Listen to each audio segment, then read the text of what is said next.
To kick off KVUE News at 6, the KVUE Storm Chaser out on the roads tonight as we get ready to see heavy rain and some strong storms moving through. So far, not much to see, but that will change in the hours ahead.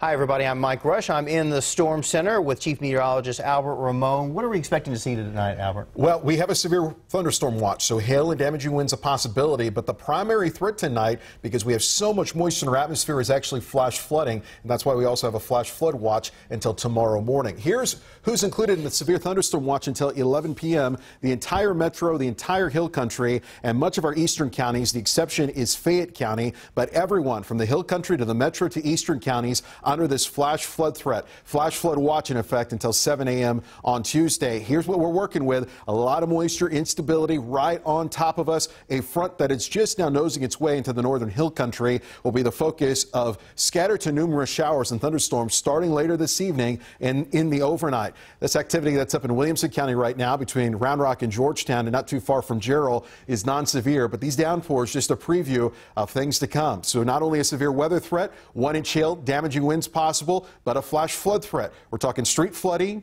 creek flooding, even moderate river flooding a possibility. Anywhere from 2 to 4 inches of rainfall possible between now and sunrise tomorrow. Much more on this and a brand new high resolution forecast model as we'll take you hour by hour. That's coming up. All right, thanks, Albert. As we mentioned, the KVUE Storm Chaser is out ready to check out the worst of the storms as they come through. They're up in Round Rock right now. Stay with us throughout the evening as we bring you the very latest storm information. And you have to be careful out on those wet roads. Round Rock police say the slick streets caused a fatal crash this afternoon. Officers say a woman tried to stop at the intersection on Gaddis School Road, lost control and slid into oncoming traffic. She hit another vehicle head on. The woman died. The driver of the other car was taken to the hospital. Extra police patrols at some Austin schools today after threats were made online. KVUE's Michael Perchik is live at Austin ISD's Bailey Middle School. And Michael, how was the mood there on campus today? A normal day of classes here inside the classroom, but outside of it, an investigation continuing into an alleged social media threat made against the school here at Bailey. Now, over the weekend, school officials were notified of that reported threat and reached out to Austin ISD police to investigate. They were able to connect that with a student. That student has since been apprehended and taken into custody. Now, this morning, the school's principal emailed a letter to parents notifying them of the incident. We spoke with one mother who said she heard of it prior to the letter even being sent and wanted the school to provide further information. I wanted everyone to know, what was going on, and so we can all do something about this with having children put into our school that may be dangerous. I want to keep my daughter safe, and my son's coming here next year, and I want him safe too. School officials did not identify the student's name or grade. At Vandergrift High School in Leander ISD, they're also investigating an alleged social media threat. Officials there said they have looked into it. They've deemed it not to be credible. But having said that, they continue their investigation and to work with authorities closely in that matter. Live from Bailey Middle School, I'm Michael Perchik, KVUE News. Thank you, Michael. Today's threats come the same day as a murder-suicide in a classroom at a California elementary school. A male shooter killed a female teacher, then killed himself. And this just in, we've learned that an 8-year-old child injured in that shooting has also died. Another student was taken to the hospital in critical condition. That shooting happened around noon our time at North Park Elementary School in San Bernardino. Hayes High School and the district are mourning the death of a senior. The Hayes County Sheriff's Office is investigating the death of 17-year-old Xavier Jackaman. They don't believe his death is suspicious. The district says Jackaman was studying to earn his EMT certification and planned to enlist in the Army after graduation. The search continues tonight for this man, believed to be a person of interest in the death of Austin defense attorney James Short. Short was found dead in his home on Friday.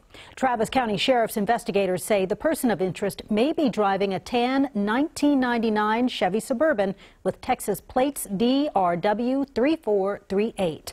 Public records show that vehicle is registered to Short. If you know who this man is or see him or the car, call the sheriff's office or 911. Police in Baytown saying the man who shot and killed a deputy constable last week killed himself the next day. Investigators say this man, William Kinney, ambushed Clint Greenwood outside a county courthouse as he arrived for work. Police say Kinney killed himself with the same gun used to kill Greenwood. Investigators are still working to figure out why Kinney would have targeted the deputy constable. Austin police now say a man shot by officers last Friday night did not fire his gun at the police. 4 officers shot at 31-year-old Lawrence Parrish at a home on Parliament Drive. Police say Parrish had a rifle in his hand and at one point raised it and pointed it at officers. Now, initially, police reported that he had fired it, but now they say he did not. Police Chief Brian Manley says Parrish's actions still constitute aggravated assault on a public servant. Parrish survived. The officers who fired are on administrative leave. A man is in jail tonight accused of punching an Austin police horse in the face. Some mounted patrol officers came across Eloy Villanueva shortly after 10 Friday night on Red River. Arrest records say that he was staggering and obviously impaired. Police say he started petting one of the officers' horses and then all of a sudden punched the horse. Officers arrested Villanueva for interference with a police animal. So here's something that's had quite a few people talking today. Now, we first told you about it last night, the contest to bring a high-speed Hyperloop transportation system to Texas. It could cut down the 3-hour drive from Austin to Dallas to just about 20 minutes. Today, KVUE's Jay Wallace talked to the leader of the team behind that proposal. Jay joins us now from the newsroom to explain how this could really be possible. Jay? Yeah, that's right. It was a fascinating conversation. Right now, there's a team of engineers, architects, scientists right here in Texas that just became semifinalists in a contest that would change transportation forever. And this team believes they have a good chance of becoming a transportational winner. It's still hard to believe, but transportation technology is catching up to futuristic concepts. Something is about to change fundamentally in the way we move in this country. And you can bet Stephen Duong is well aware. Absolutely. I've been waiting for this chance my whole life. Duong works for Fortune 500 engineering firm AECOM as a senior urban designer and now team lead of Hyperloop Texas. We're on the verge of something big in transportation and mobility. Hyperloop Texas is a semifinalist in the worldwide Hyperloop One Challenge, as this company is asking for visionaries from around the world to convince them where these Hyperloops should be implemented for 3 Hyperloops. Once we have this technology ready, where in the world do we actually put it? Duong believes it should be put right here in Texas, as the Texas Triangle you can see here. And he thinks it would work here due to 3 reasons. First, our rapid rise in population. Everyone knows that. And that growth is putting a strain on our infrastructure. Like congestion. And third, the distance between the 5 cities included, too short for a flight, but too long for a convenient car drive. You're kind of in this sweet spot in the middle. And topographically, you don't have any major mountains or rivers or lakes that you have to go through. And with the speed in which you could get from, say, Dallas to Austin to San Antonio, it would be as if these cities were ultimately one. Truly as a mega city, if you will.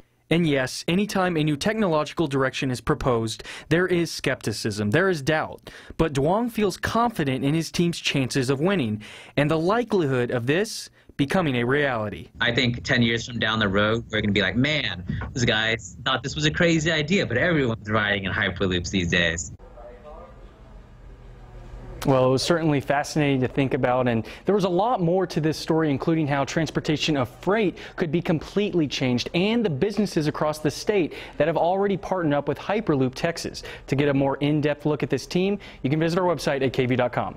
Live in the newsroom, Jay Wallace, KVUE News. Certainly an intriguing idea for sure. It really is. 20 minutes to Dallas.